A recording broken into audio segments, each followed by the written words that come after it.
First cabinet meeting after the summer break, and in those few short weeks, Emmanuel Macron's political realities have shifted dramatically. The French president appears undeterred by the latest dire poll ratings. Some are forecasting the worst, but one should not listen to the pessimists. Some even hope for the worst. But if we are here, it is to carry out our work with determination. Unpopular economic reforms are seen as part of the reason for the slump in popularity. Ministers are still pushing ahead.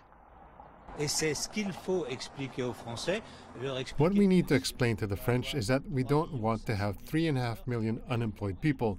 We need to go forward and reform a certain number of structures, a certain number of institutions which today are not working.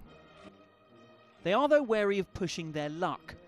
After gathering 3 other European leaders and their African counterparts that lie along the migrant route a few hours later for a mini-summit, a pledge not to take in more, but to support the processing of some asylum claims in Africa.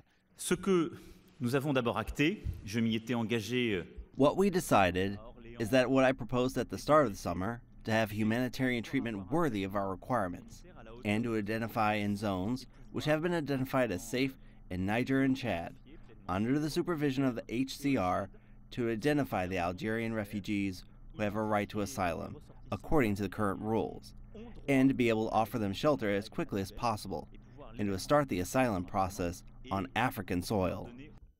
More than 100,000 people have made the dangerous journey across the Mediterranean this year, as Europe continues to struggle to find consensus on a lasting solution.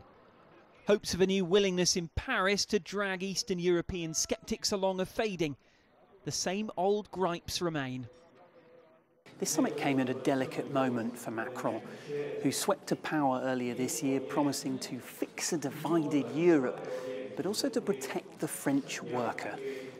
Many of his voters want a tough line on immigration and asylum. With his popularity already plummeting, perhaps it was always likely that Macron was going to set a cautious tone here. Guy Henderson, CGTN, Paris.